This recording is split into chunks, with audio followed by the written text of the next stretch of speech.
Hi guys, and welcome to Airability, your regular dose of lead therapy. And today it's a different camera angle, and it's a bit strange for me because I'm trying to get the whole of this rifle into shot so I can talk about it. And yes, it's another video about that fantastic Chiappa FAS-611 that comes from Ratworks. This is their tuned and fettled version, not the one you can get on the high street. Now, I thought this video would be all about, will the Chiappa Benchrest, right? And I'm going to cut the video short right now. Yes, it will. It's an absolutely fantastically accurate gun, and straight up, I would have no problems in taking this gun as a spare with me to a competition in case I had a mechanical failure on Tangerine Dream. It's that good. I know everybody is a back garden have-a-go hero, and we all get some fantastic results shooting in our home ranges.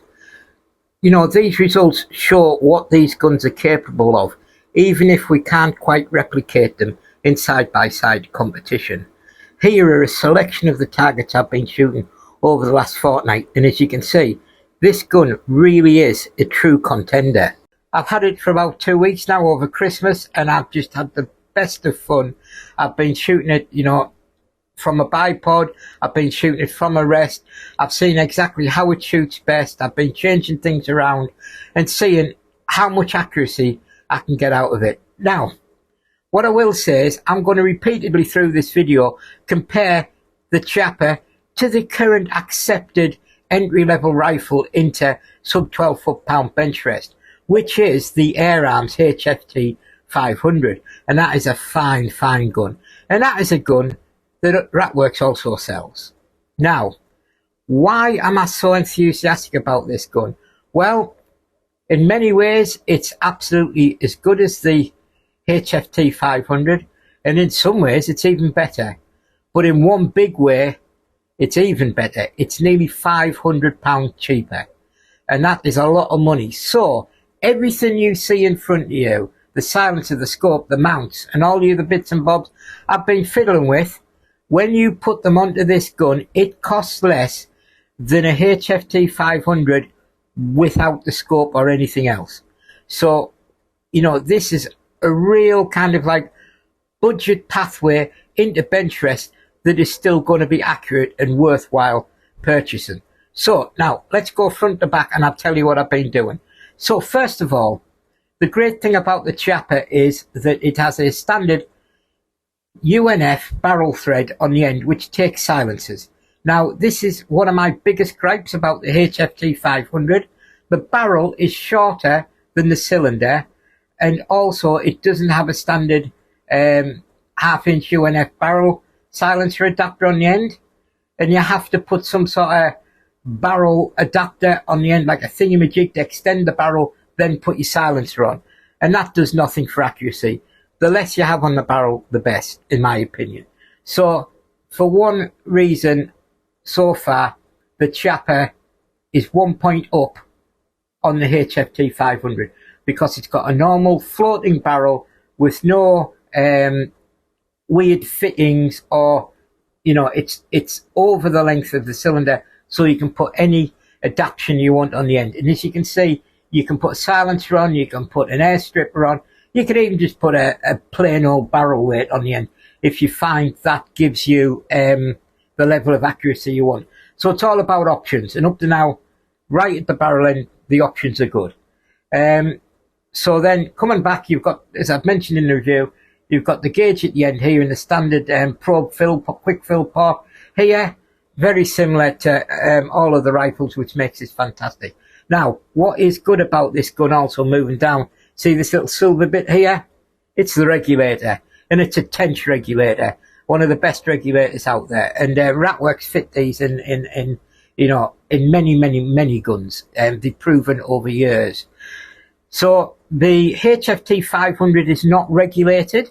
Now, what I will say is it still gives a fantastic, you know, about 50 to 60 accurate, Benchrest accurate shots on a charge, right? There's no disputing that.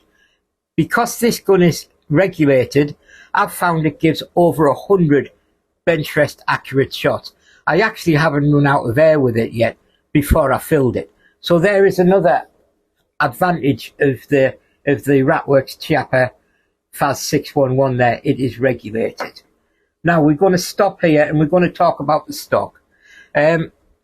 So very similar in design to the Air Arms HFT 500. It's got an accessory rail at the front.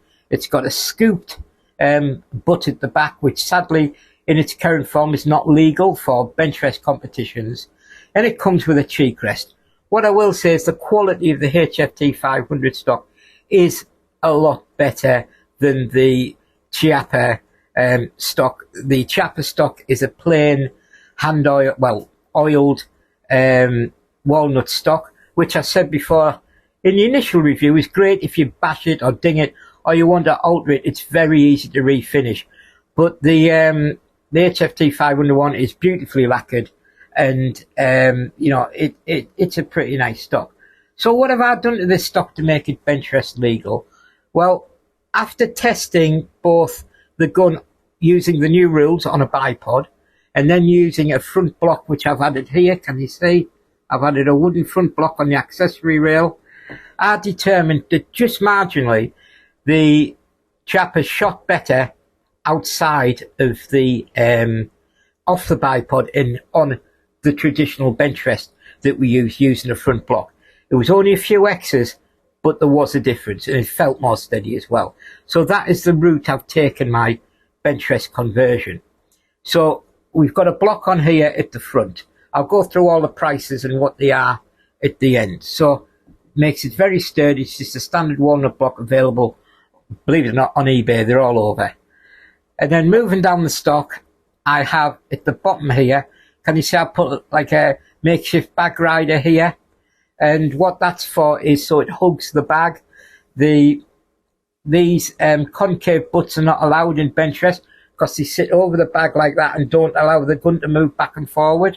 So you need a flat or convex bottom of your butt. So I've just put a bar here on the bottom to kind of prototype the angle I would need. And I've actually done it, I've compromised slightly. I've put the bar at an angle that it would work well if you were using a movable bag and you're shooting from a bipod, but it also mirrors the angle of my back bag from when I'm shooting from a traditional rest. What I will do is if I take this journey even further, and you've got to remember, building and assembling a gun is a journey. It's not something you walk out, you buy, you shoot, and that's all you do. You're constantly tinkering and amending things, and as you find out what suits you, you change things again and again. So at the moment, this sits on the bag really nice and really solid. Now, another thing is here, you might be thinking, where has the butt pad gone, the rubber butt pad? Well, Benchrest shooters, and you'll see in my how to hold your Benchrest gun, we don't, when we shoot world rules, we don't pull the gun into our shoulder. We want as little contact as possible with our body so our heartbeat doesn't go through the gun. And so the last thing you want is a sticky bit of rubber adhering to your chest as your chest goes ba-bum, ba-bum, ba-bum, ba-bum. So the rubber comes straight off and that helps stabilise the gun in the rest and the back bag. It can be put back on, you know, and I admit here, this is a prototype. You know what I mean? I am not a fine craftsman, so don't write in and go, you know, what you're doing there, mate. It's a bit of a, you know, pile of rubbish.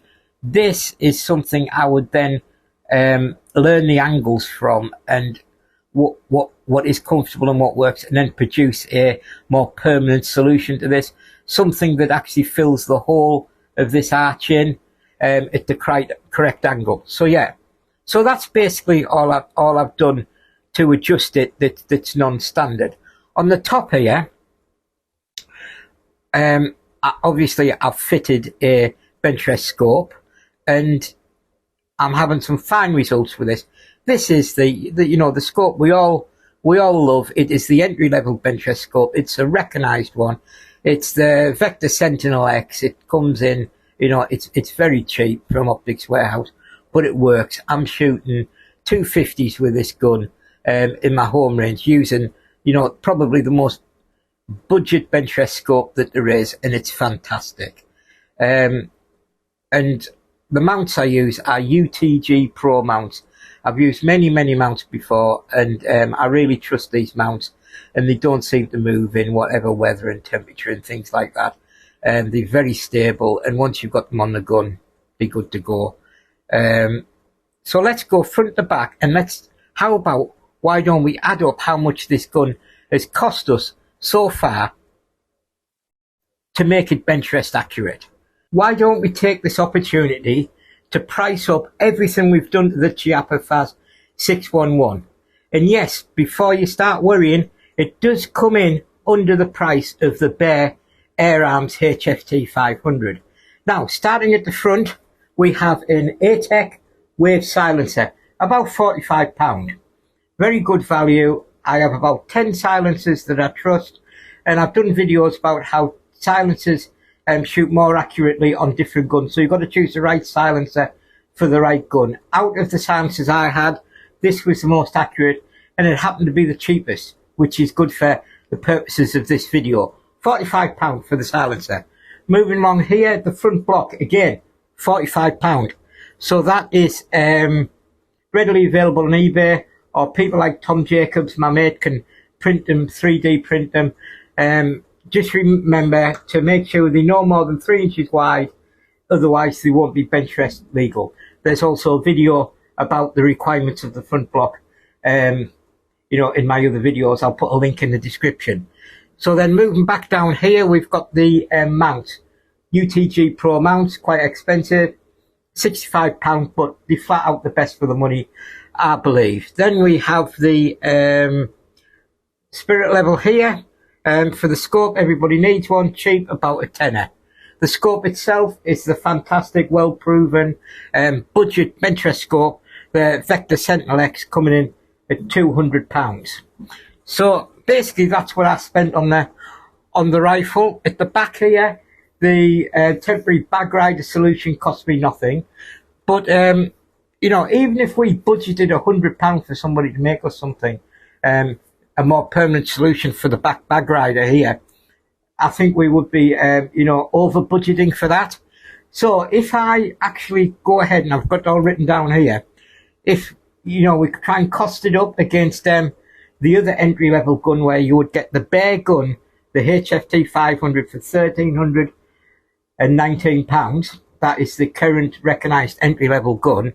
This gun on top of what you get with the HFT 500, it's regulated, it's got the standard half-inch UNF on the end of the barrel, etc. They are well worth considering. This gun is 850 quid, and with the 45 block, the £65 mount, the £10 level, the £200 scope, the £45 silencer, and budgeting £100 for the bag rider, we coming in at £1,315. So we still beat the HFT 500 by £4, and we have everything we need to hit the range. And also what I want to talk about is the action of the Chiappa. Now, what I will say is it hasn't got any of these fancy stabilizers or anything in, but when it fires, it's very steady. There's very little movement. It doesn't feel like some cheaper guns, like you're kind of like shooting a flintlock and it's rattling around. It's a very smooth action when it goes off. But one of the other benefits that I think sets this apart from the HFT 500, as well as the barrel, the regulator, the number of shots, is the trigger. To get a HFT 500 to work for me, I have to fettle and tune the trigger and take it apart, replace springs and do stuff like that to make it light enough to be Benchrest accurate. And you really have to know what you're doing. I managed to just use the screws that alter this trigger when it came out the box, and I've got a little short 2 millimeter wiggle for a first stage on the trigger, then a really crisp light release on the second stage. So essentially the trigger is out the box and it's Benchrest suitable out the box. So that is a massive plus point for me, because usually the more sensibly priced rifles, the trigger is what tends to be the point that lets the gun down. I don't know what else to say about this gun, but I'm having such fun with it, and it's going to be a dark, dark day when this goes back to Ratworks, because I'm enjoying myself. I've already had one of my Benchrest friends asking me to send him the serial number because he wants to buy this absolute rifle from Ratworks when it goes back. Will I tell him the serial number? I don't know yet. I'm feeling a bit in a cheeky mood. But anyway, I'm enjoying this. Yes, this is Benchrest competition accurate. We've managed to set the whole thing up for under the price of a HFT 500, and it is every bit as accurate as a HFT 500 in my opinion, and well worthy of saying that this, for me, at the moment, is the way I would go if I was going to start the sport of sub-12 Benchrest air rifle shooting. Until next time, guys, you know, get out there, get your Chiappa, you know, get your HFT 500, you know, get your handshots or whatever, and live that air gun dream, because it's, you know, if we're not out shooting, what's the point? Take care. Bye-bye.